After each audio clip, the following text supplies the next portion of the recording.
Vinhandler René Steinvig er besat af at arbejde og arbejder over 60 timer om ugen. Jeg vil sige, at jeg nok det mange vil betegne som arbejdsnarkoman. Jeg synes jo selv, det er sjovt at arbejde. Renés datter Louise lider under, at hendes far arbejder meget. Jeg savner rigtig meget at være sammen med ham. Især fordi han har så meget arbejde.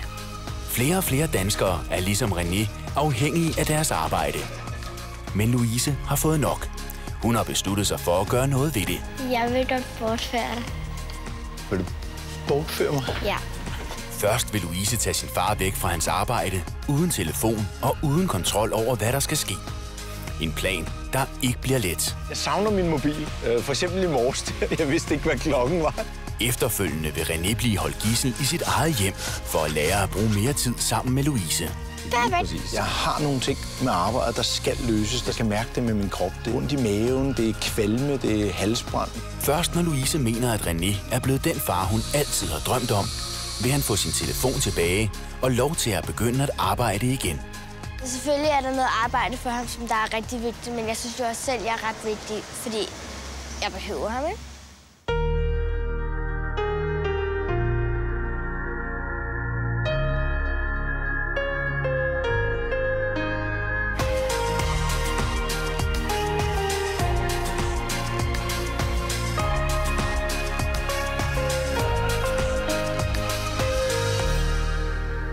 Det er lørdag morgen hjemme hos familien Steinvig på Amager. Men modsat de fleste andre danske familier, er lørdag morgen ikke starten på en hyggelig weekend med familien. Det er sådan lidt underligt, at man tager afsted, før jeg døde hele huset er oppe. Men sådan er det, når vi skal op og lave noget. Der er en travl dag for.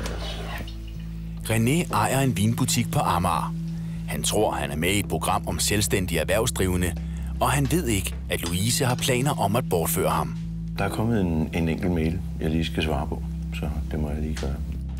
Arbejdet er jo for mig det, der kommer ret meget i første række, og det skal laves, og det skal ordnes. Og jeg ved i dag, at jeg har 4-5 ting, som jeg skal løse, som jeg kan ikke bare blive hjemme. Det er virkelig irriterende, at han altid er væk om lørdagen. Ja. Før så du ville rigtig have været ude i biografen eller ting. Så det er faktisk ret sjovt og hyggeligt at være på arbejde om lørdagen. Så det er en del af det. Så jeg tænker ikke så meget over, at jeg skal afsted, fordi det er vigtigt. Jeg synes, min far arbejder for meget. Det gør han. Han er rigtig tidligt på arbejdet, og han kommer meget sent hjem. Far er væk hele dagen i dag, fordi der er en masse ting, han skal, så han kommer først hjem i aften. Derhjemme har de jo vendet sig lidt til, at jeg er der, når jeg er der, og jeg er der ikke, når jeg ikke er der. Jeg tror ikke sådan i det store hele, at de egentlig sådan sidder og tænker, nå, hvor er han nu henne? Savner du ham? Ja. Yeah. Jeg tror ikke, at vores børn sådan decideret sidder og savner på den måde. De er vant til, at jeg er der, og nogle gange er der ikke. Meget tid er der ikke. Jeg tænker sådan lidt på, hvorfor han ikke bare kan blive hjemme om lørdagen, ligesom alle andre. En bog! Det ville give mig en rigtig stor glæde. Og lidt mere sådan kvalitetstid med ham. Den 45-årige René Steinvig har altid haft travlt med at arbejde. Og for 2,5 år siden beslutter han sig for at købe Gunnar Madsens vinhandel på Amager i København. Og som om René ikke har arbejdet nok, åbner han om 2 uger endnu en vinbutik på Østerbro i København. René er et menneske, der bruger mange timer på sit arbejde. Rigtig mange. En gang imellem så føler jeg ikke, at hans døgn er langt nok. Jeg arbejder en 60-65 timer om ugen. Mange timer hernede i butikkerne, der har jeg vel en 50 timer, og så kommer der det ovenpå. Det er aftentimer, eller det er weekend, eller det er ekstra timer, når der er noget ekstra. Okay, jamen det er dejligt. Er Peter der i dag? Han har jo vel en finger på pulsen på det hele, og det gør jo sådan set, at han arbejder hele tiden. Der er hele tiden noget, som han skal være med i. Om det så drejer sig om butikken eller den nye butik, så er der hele tiden en telefon, der skal ringe, eller han skal snakke med folk.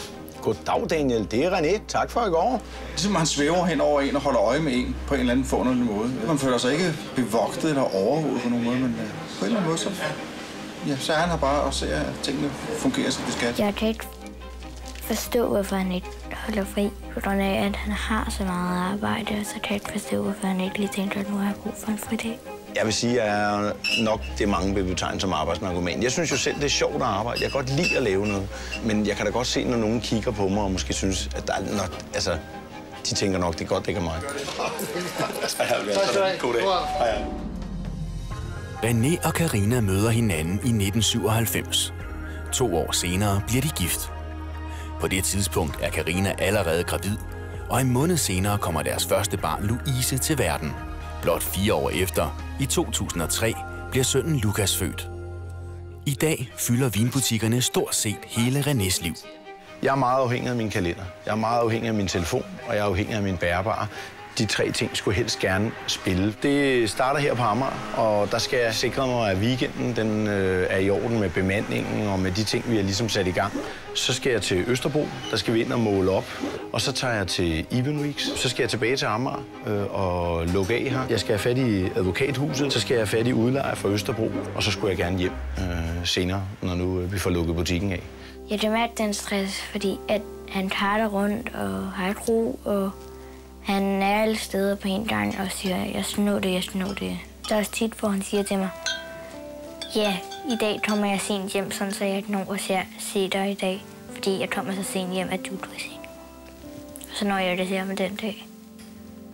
Den her har jeg vundet i fodbold. Det med skolen. Far, han var der dengang, og det jeg er stadig okay ked af, at han ikke var der. Jeg synes bare, det er lidt mærkeligt, at han går til fodbold selv, og han spiller det meget, og han har gået til det i lang tid. Men han kommer aldrig til mine stævner. Jeg vil også have, at han er der, når jeg har nogle store øjeblikke. Mens familien hygger sig derhjemme, tager René til iværksættermesse i Forum. Men som altid har han sin livline med. Okay, jamen super, Mads. Jamen så lad os sige det. Hej du. Hej. Min fars mobiltelefon, altså, den er rigtig irriterende. Han har den hele tiden på sig, og den ringer hver andet sekund. Mine børn er ikke helt gode venner med min telefon. De ringer jo hele døgnet rundt. Der er mange sms'er, der skal nås og skrive. Jeg ved i hvert fald, især når vi er afsted på weekender, eller vi sidder og spiser aftensmad, så irriterer det dem. Så lægger han lidt meget mærke til os, og han kan nogle gange godt snuble over hundene, fordi han kun lige kigger på mobiltelefon, i stedet for at lige se sig for, hvor han går eller sådan noget. Telefonen, og så kan man sige bærbar, kalender, det er sådan den rækkefølge, børn og kone, nogenlunde.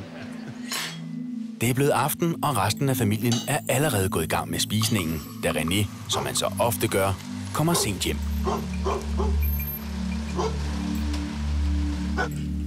Er der nogen hjemme? Ja, jeg er der. Hej. Det var sgu en lang dag i dag. Men selv under aftensmaden er der arbejde, der skal ordnes. Jeg synes, at det føles som om, at han ikke er til stede, selvom han er der. Fordi at han arbejder virkelig meget. Jamen, det påvirker vores hverdag. Ved at der er computer tændt ved, og telefonen er der. At man har en samtale i gang, for eksempel. Og så bliver han afbrudt. Han er jo trods alt min far, og jeg vil godt være lidt mere sammen med ham, end hvad jeg plejer. Er det på én dag, Lukas? Det er altså godt nok mange timer, vil jeg sige. Nej, jeg mente... Jeg kan mærke, at han ikke lytter til mig, og han ikke hører efter.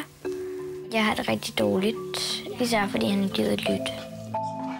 Renés arbejdsgiver gør, at han er fuldstændig blind for, hvordan det påvirker især Louises hverdag. Jeg drømmer lidt om, at jeg kommer lidt mere sammen med ham. Jeg kommer tættere på ham, får mere at vide om ham, fordi jeg har det som om, jeg kender ham så godt. Så tror jeg bare, at når nu hun blev så stor, så behøver hun mig lige så meget. Jeg synes selv, jeg gør det, at jeg behøver ham. Savnet efter faren er nu så stort, at Louise har besluttet at tage sagen i egen hånd. Jeg vil godt bortføre min far, så han kan lære, at det er mig, han skal være sammen med, i stedet for det hele tiden at arbejde. Derfor skriver hun et brev til ham, for at få sagt alt det, hun tænker og føler. Kære far, jeg elsker dig meget, meget højt, fordi jeg netop elsker dig så meget. Håber jeg, at du siger ja i dag. Det er blevet dagen, hvor Louise vil bortføre sin far og tage ham langt væk fra vinbutikken, den bimlende mobil og computeren. Hallo, Mads. Hej, chef. Så er der varer, du. Det lyder super. Mens René har travlt med sit arbejde, gør Louise og hendes mor sig klar til bortførelsen. Det kribler lidt i maven. Gør det det? Ja. Det bliver også spændende, hva'? Ja. Der er sådan lidt sommerfugle i maven på mig lige nu, hvor vi har pakket, og så har vi gjort de ting. Louise og hendes mor ankommer til vinbutikken, hvor Louise skal fortælle det intetanende personale om, hvad der skal ske. De skal nemlig sørge for at passe butikken alene, mens René er væk. Hej, Louise. Hej. Vi er kommet her, fordi jeg skal bortføre far. Skal bortføre René? Ja, det skal jeg. Det lyder spændende. Ved I noget, hvornår han kommer tilbage? Så? Altså, ja, altså, Det er mig, der bestemmer det. Det er dig, der bestemmer det. Det der med, at han ikke ved, hvornår han kommer på arbejde igen, det har han det dårligt med, fordi han kører meget stringent efter sin mobiltelefons kalender, tidspunkter og aftaler og sådan noget, så det tror jeg ikke, det falder særlig god i orden. Jeg tror, han rigtig er sådan lidt... Ej, hvad sker der nu? Alle er samlet, og nerverne er på højkant. Og om få øjeblikke bliver alt vendt på hovedet for René. Hvis han ikke siger ja, så tager jeg ham bare, og så, ja, så sker det bare, så kommer han med. Der er ikke så meget der. Det ville ikke være så godt, hvis hans reaktion ikke var positiv. Hvis han siger nej, så ville det være lidt skidt. Det ville jo gå lidt hårdt ud over Louise. Efter pausen, se hvordan René reagerer på at blive bortført af sin egen datter. Jeg vil godt bortføre dig. Vil du bortføre mig? Ja.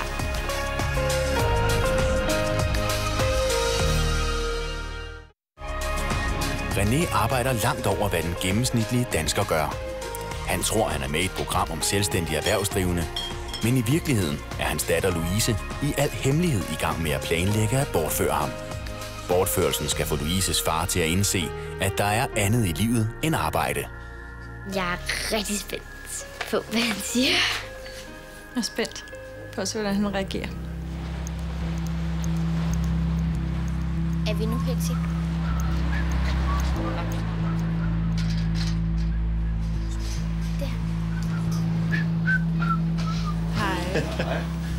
Hvad laver I her?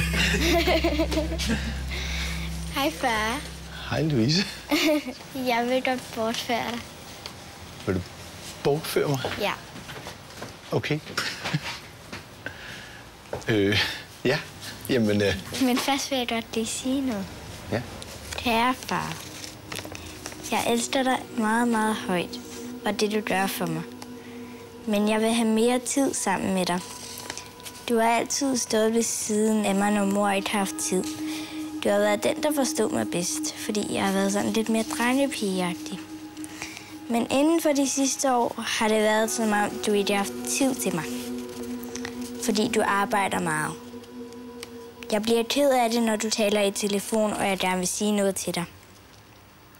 Da jeg var mindre, havde du tid til at lege med mig. Vi gik tit ture sammen og spillede bold.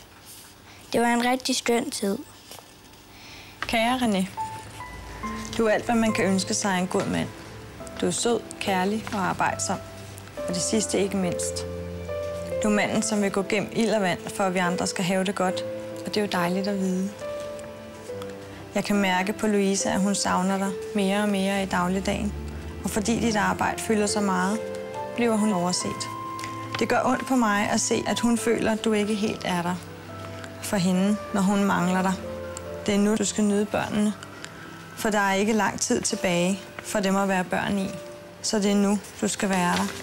Jeg føler ikke, at jeg kender dig så godt inderst inde. Og derfor vil jeg godt lære dig bedre at kende. Jeg kunne godt tænke mig at være mere sammen med dig i hverdagen. For eksempel at spille fodbold med dig, eller lave mad med dig. Eller sidde og kunne spise, uden du har computer eller mobil ved siden af dig.